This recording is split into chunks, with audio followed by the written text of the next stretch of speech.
A federal appeals court found a central pillar of the Trump administration's immigration agenda legally invalid on Friday, ruling that asylum seekers must be allowed into the United States while their cases weave through American immigration courts.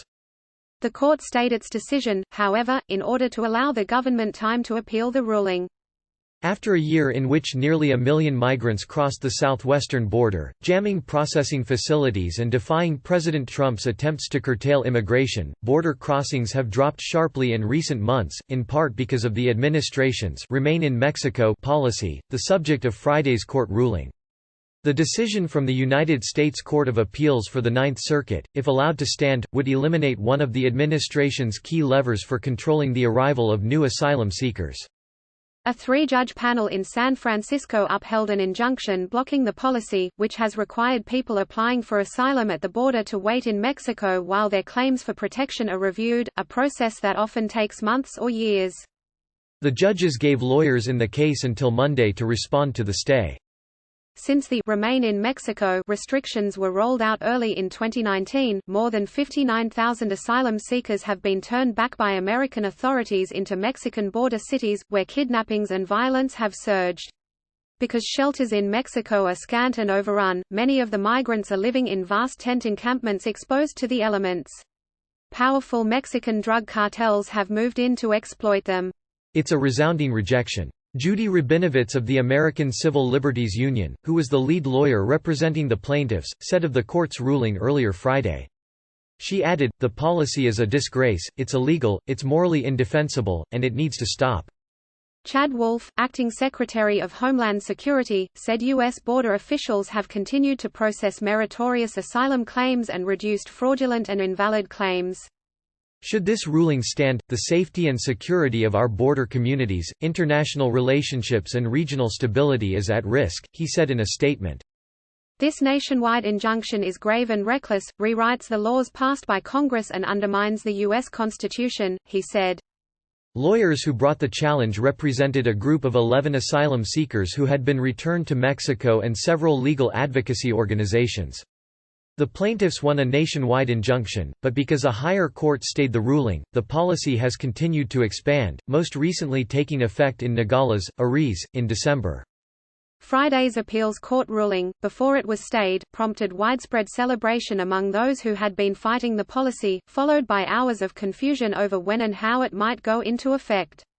Mr. Wolf said his department was working with the Justice Department to expeditiously appeal this inexplicable decision. Human rights organizers in the Mexican border cities where asylum seekers are clustered, including Tijuana, Ciudad Juárez and Matamoros, scrambled to analyze the opinion, while also trying to maintain calm among the thousands of migrants now held up in those cities to prevent a panicked rush toward the United States. Migrants held in Mexico under the policy began gathering at several international bridges. About 50 collected Friday evening at the Paso del Norte Bridge in Ciudad Juárez, hoping to cross into El Paso, but Mexican authorities closed the bridge to all traffic. A 28-year-old man from Cuba, who was among those trying to cross, said he would wait for an opportunity. "If God wants us to, we will cross," said the man, who did not want his name published for fear of jeopardizing his asylum case. "I'm going to wait here." Late Friday, the Customs and Border Protection Agency said it had halted processing of new cases under the program, but that was before the stay. "We are continuing to utilize every tool at CBP's disposal to ensure the integrity of our immigration system and processing programs," the agency said in a statement. The policy at issue is known formally as Migrant Protection Protocols, though the lawyers who challenged it argued that it did just the opposite by placing vulnerable people in harm's way. Instead of safeguarding people fleeing persecution abroad, as is required under federal law, the policy banished them to perilous conditions in a different place, the lawyers said. Government lawyers defended the policy based on a little-known provision of the 1996 federal immigration law allowing the American government to return some migrants to contiguous countries while their cases for entry into the United States are being processed. They argued that the provision could be applied to asylum seekers, and that the United States had fulfilled its legal duty to protect people fleeing persecution by conducting a screening to identify possible fears before it sends people back to Mexico.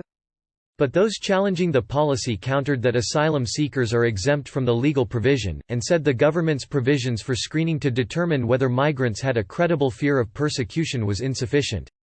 They pointed to cases of people who had been kidnapped or raped while they were waiting in Mexico and were told afterward by American authorities that their fear of residing in Mexico was not credible.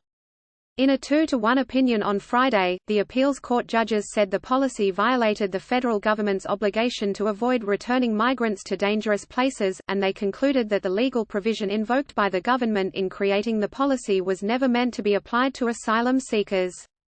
They found that the policy was invalid in its entirety and concluded that a lower court ruling that initially enjoined its implementation was not an abuse of discretion. The stay issued Friday night, the court said, would remain in effect pending review of the government's petition for an immediate appeal.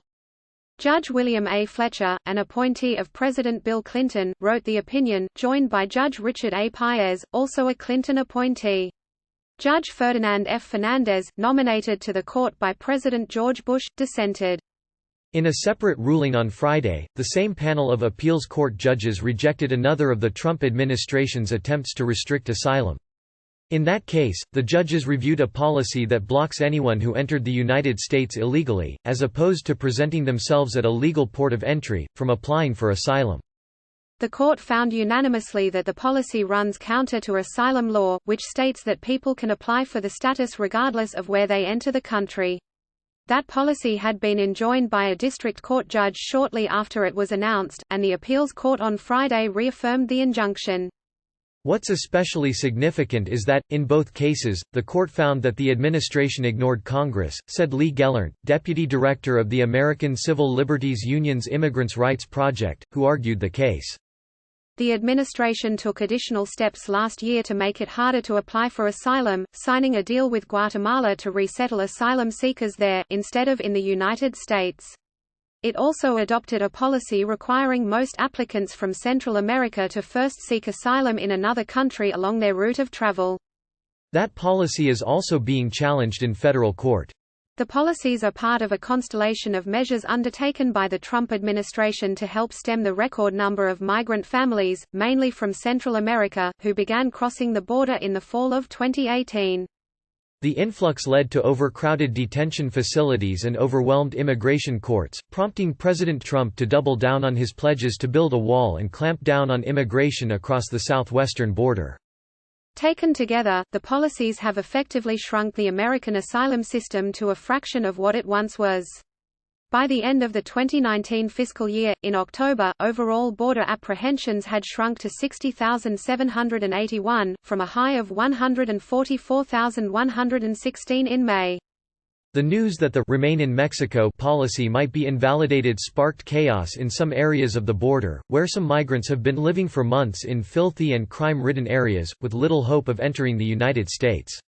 Emma Obando, 42, had been cooking plantains for her 2 sons in the Matamoros tent encampment on Friday when a crying woman ran toward her, yelling to everyone she passed, "We should go, we should cross right now because they have undone the law of MPP." Ms. Obando has been living in Matamoros with her 7- and 10-year-old sons, the elder of whom has autism, since September, after having fled their home in Honduras. She said many migrants flocked to the border after hearing news of the court ruling on Friday, but soon after, organizers called them off, instead advising people not to make a big fuss yet, and to prepare their government documents instead.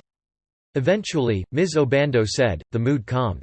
She decided to try crossing into the United States with her sons on Saturday.